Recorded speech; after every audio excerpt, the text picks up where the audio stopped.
I've met thousands of people over the years who are waiting. They're waiting for the perfect moment, waiting for things to get easier, waiting for someone to come along and organize their life for them. And I watch them year after year, and nothing changes. They're still waiting, still hoping, still dreaming about a better life while living in chaos. And I want to tell you something right now that might sting a little bit, but it's the truth you need to hear. Nobody is coming to save you. Nobody is going to organize your life for you. Nobody is going to take your mess and turn it into a masterpiece while you sit back and watch. That responsibility falls on one person and one person only, and that person is staring back at you in the mirror every single morning.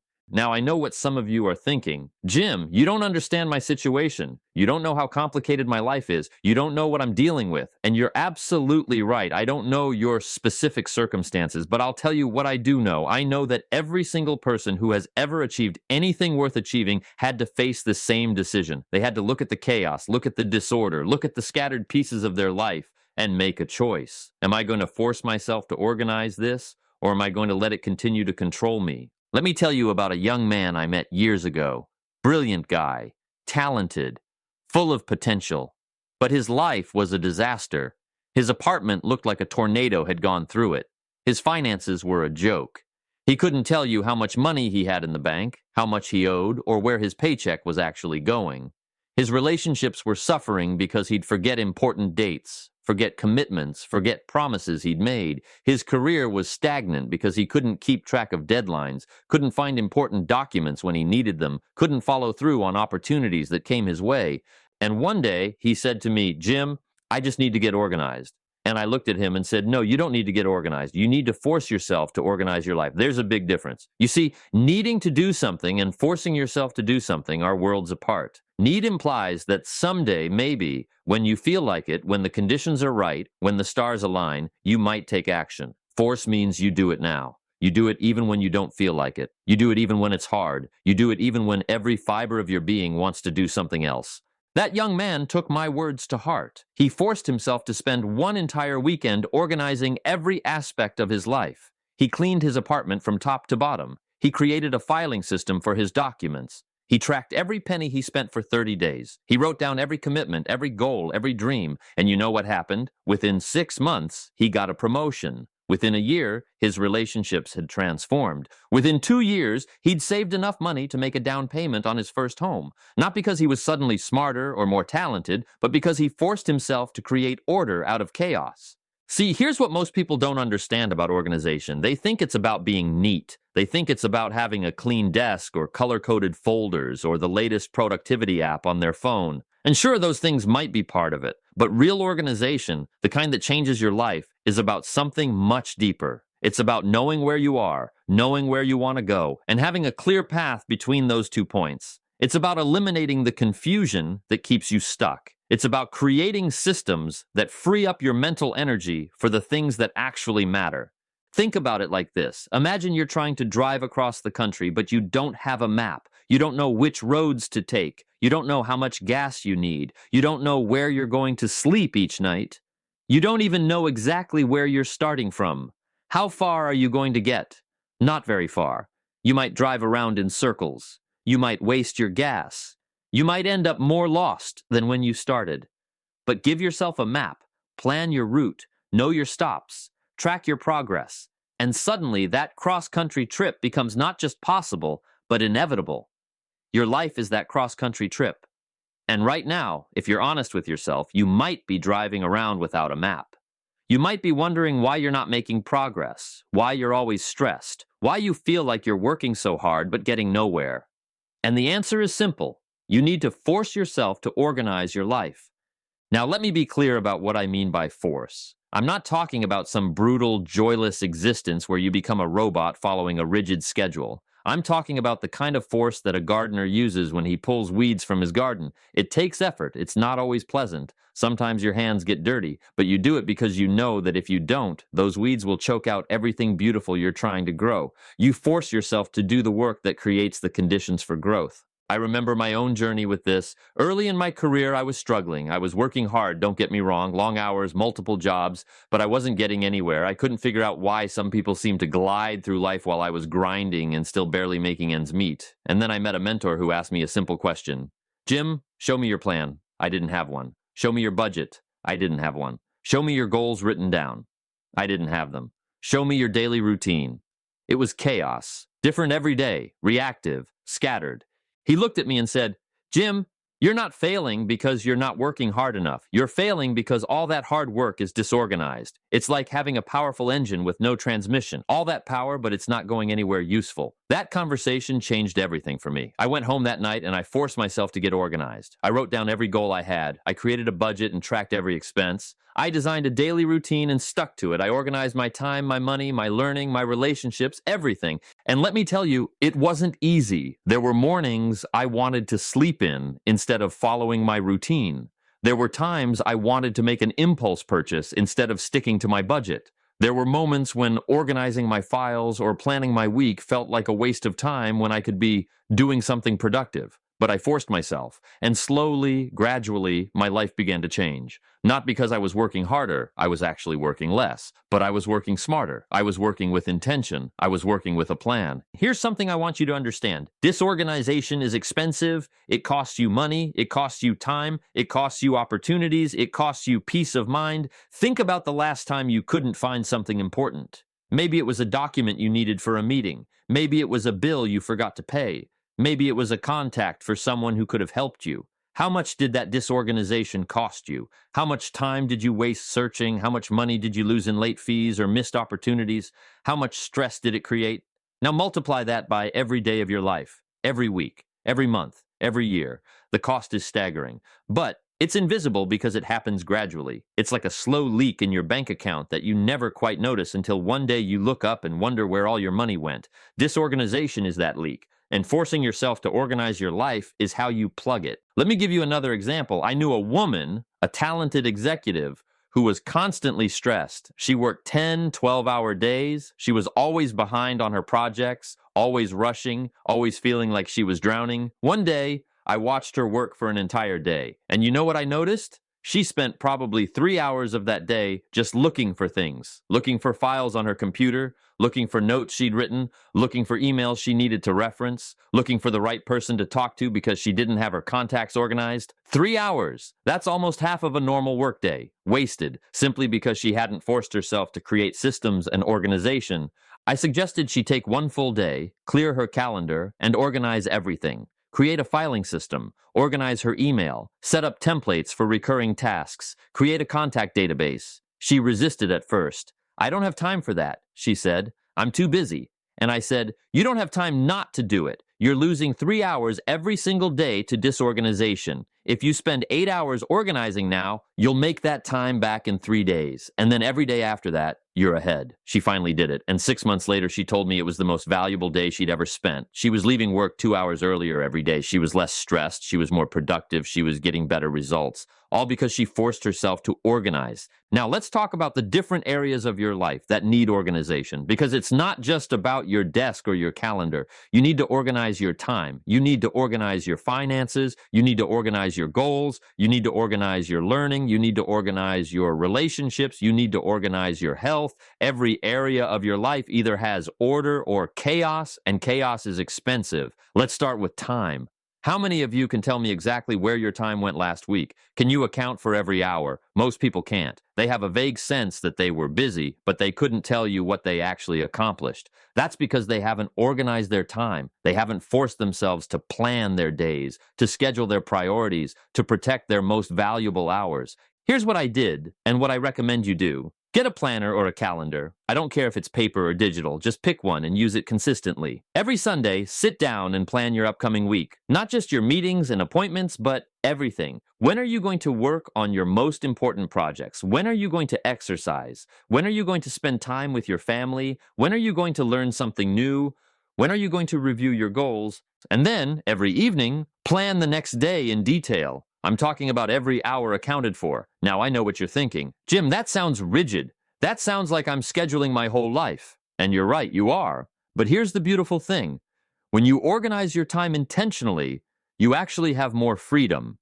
Because you're not constantly wondering what you should be doing, or feeling guilty about what you're not doing, or stressed about what you're forgetting. You've made the decisions in advance. You've organized your time around your priorities, and you can actually relax and enjoy what you're doing in each moment because you know everything else has its place. I'll tell you a story about time organization that really drove this home for me. I met a successful entrepreneur who ran 3 businesses, served on 2 nonprofit boards, had 5 kids, and still managed to exercise every day, read a book a week, and take his wife on a date every Friday night. I asked him how he did it, and he pulled out his planner and showed me. Every single hour was organized. Every priority had time allocated to it. Nothing was left to chance or feeling. He said, "Jim, most people think successful people are just naturally better at managing time. That's not true. Successful people force themselves to organize their time around what matters. Unsuccessful people let their time organize itself around what's urgent or easy or distracting." That distinction changed how I looked at my own life. Are you organizing your time, or is your time organizing you? Now let's talk about money. This is where disorganization absolutely kills people. I've seen people making 6-figure incomes who are living paycheck to paycheck because they haven't forced themselves to organize their finances. They don't have a budget, they don't track their spending, they don't have a plan for their money, and then they wonder why they're stressed about finances, why they can't seem to get ahead, why they're always worried about money. Here's the truth: you cannot manage what you don't measure. If you don't know where your money is going, you can't control where your money goes. It's that simple. So you need to force yourself to organize your finances. And I mean really organize them. Create a detailed budget. Track every expense for at least 30 days so you know your actual spending patterns, not what you think you spend. Set up separate accounts for different purposes: living expenses, savings, investments, fun money. Automate your savings so it happens before you have a chance to spend it. I know a couple who were constantly fighting about money. They both worked. They made decent money, but they were always broke, always stressed, always arguing about who spent what. I sat down with them and we spent 3 hours organizing their finances. We tracked every expense from the previous month. We created a budget. We set up a system where every dollar had a purpose before the month began. We organized their bank accounts. We created a plan for paying off their debt. 6 months later, they had paid off 3 credit cards. They had started an emergency fund. They had stopped fighting about money. And the husband said something I'll never forget: "Jim, we're making the same money we were before. But now we feel wealthy because we know where every dollar is. We're in control instead of our money controlling us." That's the power of forcing yourself to organize your finances. Let me talk about organizing your goals, because this is where most people really struggle. They have dreams, they have wishes, they have vague ideas about what they'd like to accomplish someday. But they haven't organized those thoughts into actual goals with plans and timelines and action steps. So their dreams stay dreams, their wishes stay wishes, and they wonder why nothing ever changes. Here's what you need to do. Get a notebook and write down everything you want to accomplish. I mean everything. Career goals, financial goals, health goals, relationship goals, personal development goals. Don't filter, don't judge, just write. Then organize those goals by time frame. What do you want to accomplish in the next 90 days? The next year? The next 5 years? The next 10 years? Then, and this is crucial, organize each goal into a plan. What are the specific steps you need to take? What resources do you need? What obstacles might you face? What help do you need? Break down your big goals into smaller milestones. Break down your milestones into monthly targets. Break down your monthly targets into weekly actions. Break down your weekly actions into daily tasks. I learned this from a mentor who said, "Jim, the difference between a dream and a goal is organization. A dream is something you hope happens. A goal is something you plan to make happen." And he was right. When I started organizing my goals this way, everything changed. Instead of hoping things would work out, I had a roadmap. Instead of wondering what to do next, I knew exactly what action to take.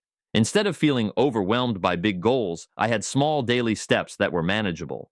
Let me give you a specific example. I once wanted to write a book. For years, it was just this vague idea floating around in my head. Someday I'll write a book. But someday never came. Then I forced myself to organize that goal. I decided on a timeline: 6 months. I calculated how many words I needed to write. About 50,000. I broke that down by month, by week, by day. I needed to write about 300 words per day. That's it, just 300 words. I organized my day to include 30 minutes of writing every morning. I set up a filing system for my research and ideas. I created an outline to organize my thoughts. And you know what happened? 6 months later, I had a completed manuscript. Not because I was a naturally talented writer, not because I had endless free time, but because I forced myself to organize that vague dream into a specific plan with daily actions. That's the power of organization. Now let's talk about organizing your learning, because in this world, if you're not growing, you're dying. But most people approach learning in the most disorganized, haphazard way possible.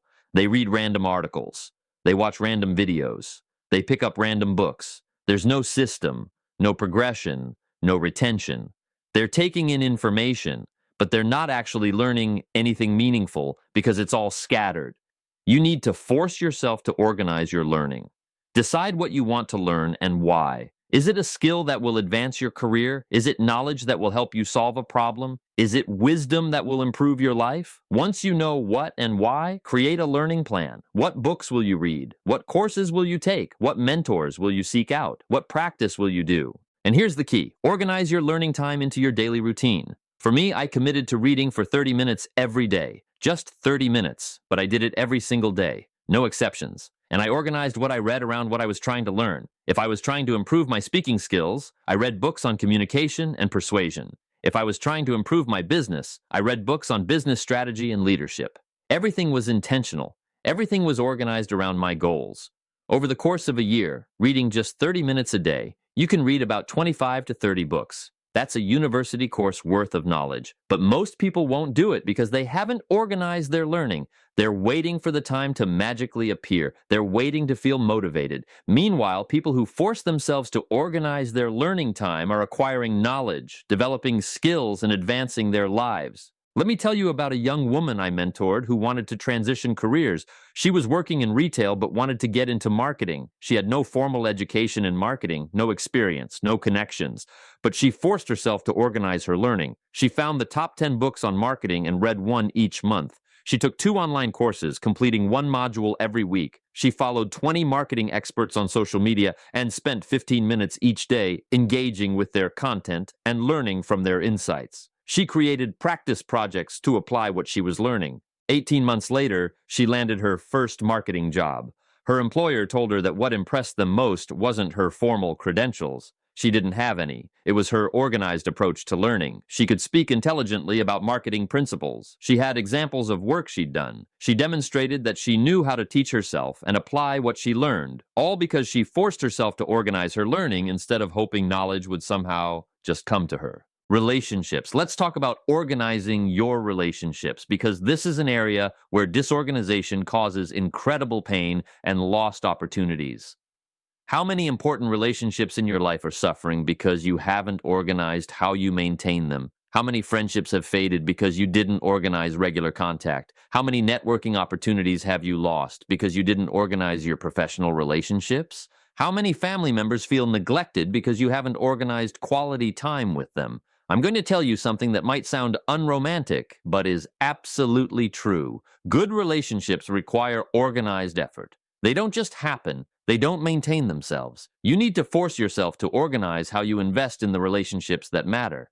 Here's what I do. I keep a relationship database. I know exactly who the important people in my life are. I have them categorized: family, close friends, professional relationships, mentors, people I'm mentoring, and I have a system for staying in touch. My closest relationships get weekly contact. Good friends get monthly contact. Professional relationships get quarterly contact. I set reminders. I schedule time. I organize my relationship investments. And I track important information: birthdays, anniversaries, their goals, their challenges, their kids' names, their interests. So when I connect with them, I'm not starting from zero. I remember what they told me last time. I can ask meaningful questions. I can offer relevant help. This isn't manipulative. It's respectful. It's showing people that they matter enough to you that you've organized your life to include them intentionally. I knew a businessman who credited his success almost entirely to his organized approach to relationships. He had a system where every week he would reach out to 5 people just to check in, offer value, see how they were doing. No agenda, no ask, just organized relationship maintenance. Over the course of a year, that's 260 people he'd connected with meaningfully. Over 10 years, he'd built a network of thousands of people who knew him, trusted him, and wanted to help him, all because he forced himself to organize his relationship building instead of leaving it to chance. Your health. This is another area where disorganization is absolutely destroying people's lives. They have vague intentions to eat better, or exercise more, or lose weight, but they haven't organized these intentions into actual systems and routines. So they eat whatever is convenient. They exercise whenever they feel like it, which means rarely. They make the same resolution every January and break it by February, and they wonder why their health keeps declining. You need to force yourself to organize your health, and I mean really organize it. Plan your meals for the week. Do your grocery shopping based on that plan. Prepare your food in advance so healthy eating is just as convenient as unhealthy eating. Schedule your workouts in your calendar like they're important meetings, because they are. They're meetings with your future self. Track your health metrics. Monitor your progress. Create systems that make healthy choices the default instead of the exception. I'll give you a personal example. For years, I struggled with inconsistent exercise. I'd work out for a few weeks, then stop for a few months. I'd start a diet, then abandon it when it got hard. Nothing stuck. Then I forced myself to organize my health. I scheduled workouts every Monday, Wednesday, and Friday at 6 a.m., non-negotiable. I meal prepped every Sunday for the week. I tracked what I ate. I set specific, measurable health goals and reviewed them weekly. Within 6 months, I was in the best shape of my life. Not because I had more willpower than before, not because I suddenly loved exercise, but because I'd removed the decision-making and the disorganization. My health routine was organized, and all I had to do was follow the system I'd created. Disorganization feels like freedom in the moment. You can do whatever you want, whenever you want.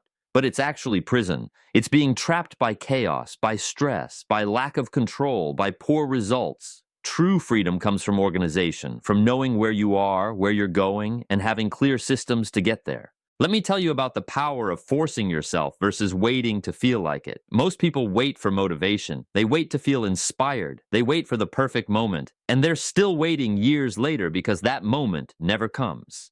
Motivation is unreliable. Inspiration is unpredictable. Feelings are temporary. But force is reliable. You can force yourself to do something regardless of how you feel. You can force yourself to organize your finances even when you're scared to look at them. You can force yourself to plan your week even when you'd rather just wing it. You can force yourself to have a difficult conversation even when you'd rather avoid it. Force is the bridge between where you are and where you want to be. I remember talking to a young entrepreneur who was struggling to get his business off the ground. He had great ideas. He was smart, but nothing was happening. I asked him about his daily routine. He said he didn't really have one. He just worked on whatever felt important each day. I asked him about his business plan. He had one, but it was vague and he rarely looked at it. I asked him about his systems for sales, for customer service, for finances. He didn't have them. He was just figuring it out as he went. I said, "You're not running a business. You're running a chaos experiment, and chaos never builds anything sustainable." I challenged him to force himself to spend one full week doing nothing but organizing his business. Create systems, build routines, organize his finances, plan his time, document his processes. He resisted. He said he didn't have time. He needed to focus on growing the business. But I pushed him, and he finally did it. 1 week of pure organization. And you know what happened over the next year? His revenue tripled. Not because he was working harder, not because the market changed, but because organized effort is exponentially more effective than disorganized effort.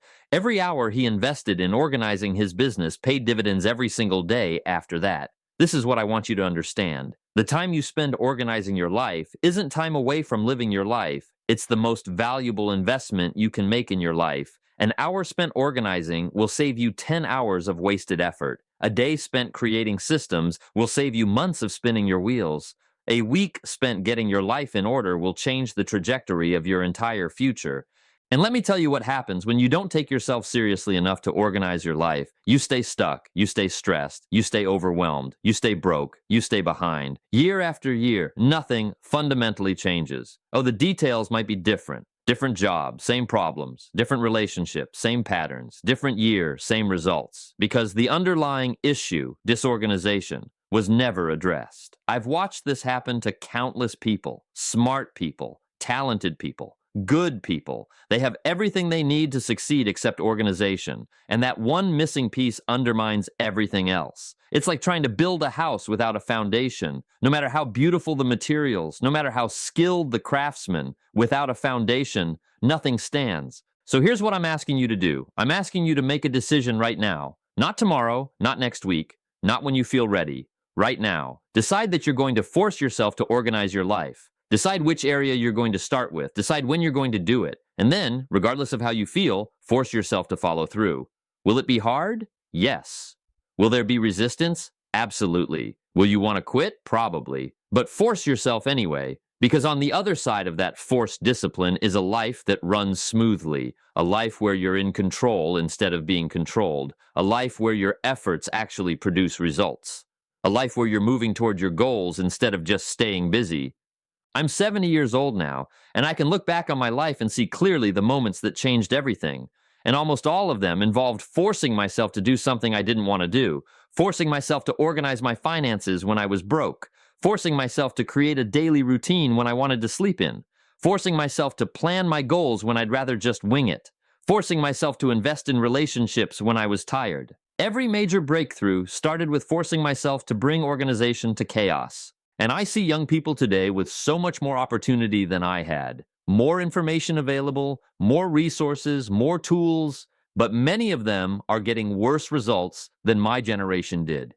And you want to know why? It's not because they're not smart enough or don't work hard enough. It's because they're drowning in disorganization. Too many options, too much information, too many distractions, and they haven't forced themselves to organize it all into a coherent plan. The solution isn't to have less. The solution is to organize more, to create systems that filter out the noise and focus on the signal, to build routines that automate good decisions, to design a life that's intentional instead of accidental. Let me leave you with this final thought. Your life right now is a direct reflection of your level of organization. If your finances are a mess, that's a reflection of financial disorganization. If your career is stagnant, that's a reflection of career disorganization. If your relationships are suffering, that's a reflection of relationship disorganization. If your health is declining, that's a reflection of health disorganization. But here's the beautiful thing. If disorganization created your current results, then organization can create new results. You're not stuck. You're not limited by your past. You're not imprisoned by your circumstances. You can change everything by forcing yourself to organize everything.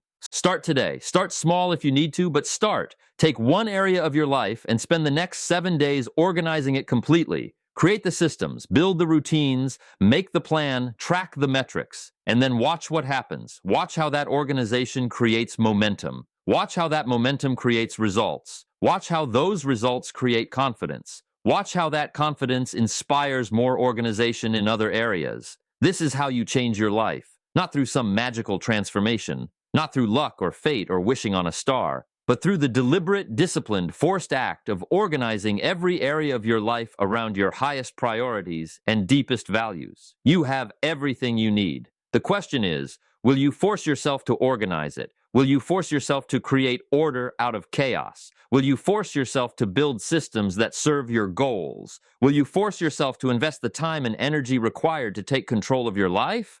I hope you will, because I've seen what happens when people do. I've seen average people create extraordinary lives. I've seen broke people become wealthy. I've seen chaos become calm. I've seen confusion become clarity. And it all started with the decision to force themselves to organize their lives. The power is in your hands. The choice is yours. The time is now. Force yourself to organize your life and watch everything change. Thank you.